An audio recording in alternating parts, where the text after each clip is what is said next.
Welcome to shops of blessing. దేవుని కృపలో భద్రపరచబడి నూతన దినములో ప్రవేశించాం. ఈనాటి దేవుని వాగ్దానం. విశ్వసించువాడు కలవరపడడు. He who believes will not be in haste. యెషయా గ్రంథం 28వ అధ్యాయం 16వ వచనం. Praise God. ఈ నూతన దినములో దేవుడు మీ కొరకు సిద్ధపరిచిన ప్రతి దీవెన ఆకాశపు వాకిళ్ళు విప్పి మీ మీద కృమరించునుగాక. మరి యొక్క నూతన దినాన్ని ఆరంభిస్తున్న నేపథ్యములో ప్రేమ కలిగిన వాగ్దానము ద్వారా దేవుడు మనల్ని దర్శిస్తూ ఉన్నాడు.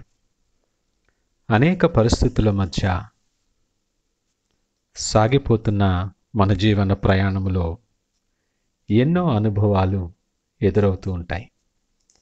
కొన్ని సంతోషాన్ని తెచ్చే అనుభవాలైతే కొన్ని భయపెట్టేవి, కలవరపెట్టేవిగా ఉంటాయి.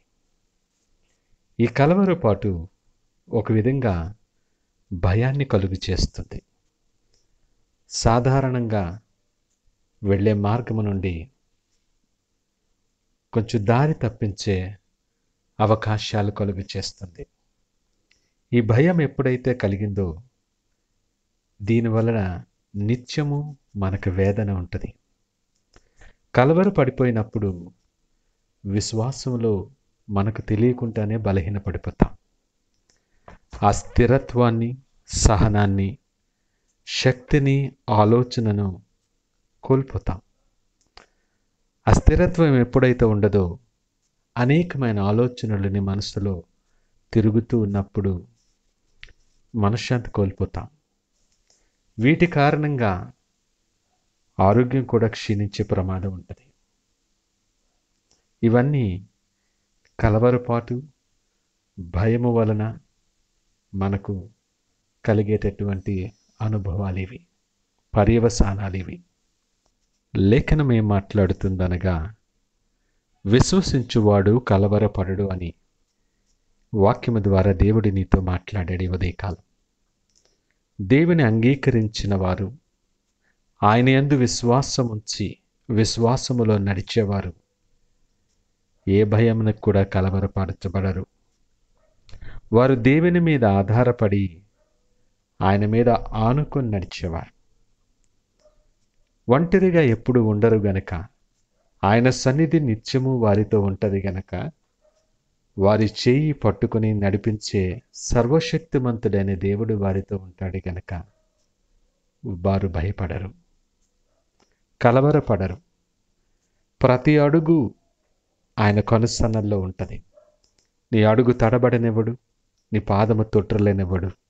ఇక కలవరపాటు ఎక్కడి నుండి వస్తుంది? విశ్వాసముంచువాడు దేవునికి ఇష్టుడైన వాడిగా ఉంటాడు.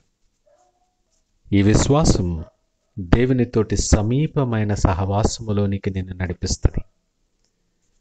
ఈ విశ్వాసం నీకు స్వస్థతలు కలుగు చేస్తుంది. సర్వశక్తుడి మంతుడైన దేవునికి సమీపముగా ఆయన సహవాసములో నువ్వు ఉన్నప్పుడు, విశ్వసించి ఆయన మీద ఆనుకొని ఆయనను హత్తుకొని నువ్వు జీవిస్తూ ఉన్నప్పుడు అపాయము వచ్చునన్న భయము లేక నిశ్చింతగా ఉంటావు. నువ్వెవరివైనా కావచ్చు, ఏ పని అయినా చేస్తూ ఉండొచ్చు, దూరదేశాలలో ఉండొచ్చు. అయినప్పటికీ నీ మార్గాలు ఆయనకి తెలుసు, నీ తలంపులు ఆయనకి తెలుసు, నీ అవసరతలు ఆయన ఎరిగినవాడు. ఆయన అనుమతి లేకుండా నీ జీవితంలోనికి ఏమీ రాదు. నా సన్నిధి నీకు తోడుగా వచ్చునని వాగ్దానము చేస్తున్న దేవుడు నీతో మాట్లాడుతున్నాడు. నా కుమారుడా, నా కుమార్తె, నా యందు నీకు స్థిరమైన విశ్వాసం ఉన్నట్లయితే కలవరపాటు నీ దగ్గరికి రాదు, నేను రానివ్వను. నీ సరిహద్దులలో నెమ్మదిని, సమాధానాన్ని నేను ఉంచుతానని వాగ్దానం చేస్తున్నాడు. నీ పరిస్థితులన్నిటి మధ్య నీకు నెమ్మది ఇవ్వటానికి, నిన్ను బలపరిచే దేవుడు నీతో ఉండగా ఈ నూతన దినాన్ని ఆయన వైపు చూస్తూ నీ ప్రయాణములు ఆయనను ముందుంచుకొని ఆయన తోడు రాగా ఈ దినాన్ని ఆరంభించడానికి సిద్ధపడదామా? ప్రార్థించుకుందాం. పరిశుద్ధుడు, ప్రేమ నమ్మకమైన మా యేసయ్యా, స్తోత్రాలు, వందనాలు. మా జీవన ప్రయాణములో నిరంతర పోరాటమే, నిరంతరమైన శోధనలు, ఇరుకులు, ఇబ్బందులలో సతమతమవుతూ మేము అనేక విషయాలలో కలవరపడుతున్న నేపథ్యంలో ఆదరణ కలిగించి ధైర్యపరిచే వాగ్దానము ద్వారా మమ్మల్ని దర్శించారు. విశ్వాసములో బలహీనపడకుండా ప్రతి పరిస్థితికి చాలని దేవుడు అని నమ్మి నీ మీద విశ్వాసం ఉంచి నిన్ను హత్తుకుని నీ చేయి పట్టుకొని మాకు నడవటం మాకు నేర్పించండి.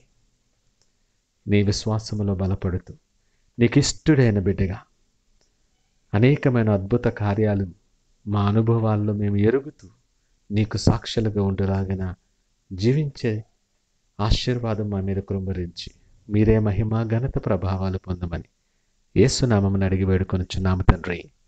ఆమేన్. God bless you.